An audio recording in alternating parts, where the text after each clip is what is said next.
Sarasota Memorial Hospital and Baycare Health Systems are the latest to join the list of healthcare facilities going with the federal directive. Now they are now requiring all their health employees and contractors to be vaccinated. An outpouring of support here today in Northport. More than 300 community members, many of them Ukrainian Americans. So you can see them right behind me. They're gathered out here to stand in solidarity with their neighbors from all backgrounds. And their message is a resounding condemnation of Vladimir Putin's invasion. And I spoke to the medical examiner here in Sarasota County, and he tells me that the coroner's investigation in Teton County will involve two stages. The first of which is to identify that body and determine if it is indeed Gabby Petito. We have been out here all day looking to see if there's any possibility of law enforcement activity here. So far, we haven't seen any, as the FBI and the local police, as you said, continue searching for Brian Laundrie over at the Carlton Reserve. But so far, we're getting some more information now about some of the people who saw Gabby Petito just before her death. Most of the supplies in this hangar go towards relief efforts in Caribbean countries like Haiti. A lot of it is also going to missionaries who live there. This kidnapping, though, is likely going to change the way they live and the way they do their missionary work. In this Bradenton neighborhood, the recycling pickup finally came today, but in neighborhoods across the city, homeowners are dealing with yard waste sitting outside for days, even weeks. More than $600,000 will go to local scholarship awards. And foundation leaders say this funding is a necessary response to the growing needs of the community brought on by the pandemic. Whether it's watercolor, acrylic, or mixed media, you can find different types of local artists expressing themselves here at the Creative Liberty Studio and creating masterpieces. The short answer is no, not today. Now, I spoke with the lifeguard here and some of the beachgoers, and they tell me that they feel fine today and they've been able to hang out on the beach without any difficulty. But those signs at the entrance of the beach, well, they actually mean something. Seeing the sign come right back up at your local beach is very irritating. But you know what's more irritating? The impact of red tide, especially if you have any pre-existing respiratory conditions. Remember, you can always check the Florida Fish and Wildlife website for any advisories. You can also find a beach's status on your phone by checking visitbeaches.org, and you can also download the app to your phone so that you have it at your fingertips.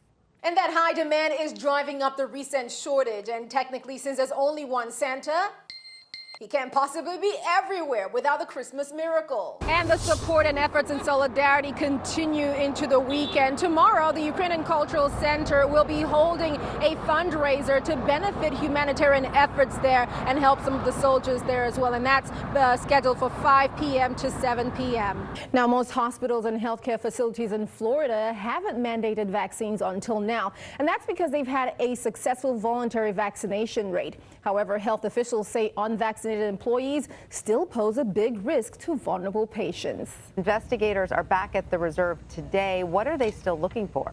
We have seen investigative teams go in and out of the park. You can see one of them standing by here at the entrance of the park. And the teams include from the FBI, the Northport Police Department, as well as the Pasco County Sheriff's Office. And they include cadaver dogs as well. And they're all trying to find out more clues that can help them determine who the partial human remains belongs to and what else could be left on the park's premises. So it's a vicinity that is very familiar to law enforcement. But again, as we were told by the FBI official yesterday, this is an area that had been previously submerged in water and an area that search crews have been unable to get to until now. All right, Adaure Achumba, thank you so much. We appreciate it. 10 Tampa Bay's Adaure Achumba has been watching this case really closely all week. Adaure. Northport's police chief says at this time there is no evidence that Brian Laundrie or anyone else for that matter has committed a crime. But he says it is frustrating that the Laundrie family is not speaking with police except communicating through their lawyer. So for now, both the police and the Petito family are focusing all their efforts on finding Gabby. It's been around 10 days now since Brian Laundrie, Gabby Petito's boyfriend, fiance rather, disappeared. And law enforcement led by FBI along with search and rescue teams have been combing through the Carlton Reserve for the past 6 days now. They're hoping to find Laundrie so that they can ask him some of those questions that they have, and he can tell them exactly what he knows about Gabby Petito's death. The search for Gabby Petito's fiance, Brian Laundrie, continues today. Let's get right to our Adaure Achumba, who is live there this afternoon. Adaure, what's happening out there? 2 canine units, including a cadaver dog from the Pasco County Sheriff's Office, are back here at the Carlton Reserve. They're helping with the ongoing search for Brian Laundrie. Now, as you recall, Brian Laundrie is the only person of interest in the disappearance and death of his fiancée, Gabby Petito. Now, over the past month now, since he's been missing, investigators have been searching this park here in the Sarasota County area, looking for Laundrie, and have not had any luck. Joined by Manatee County civil rights leaders, lawyers for 12-year-old Jaquela Jones say they are working on a lawsuit over the September incident at Palmview School.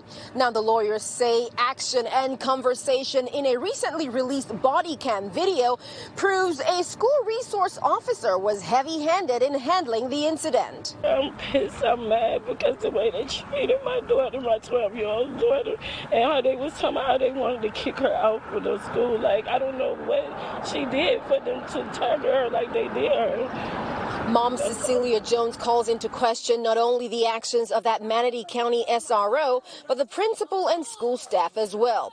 This all started when Jaquela had recorded a fight on her cell phone.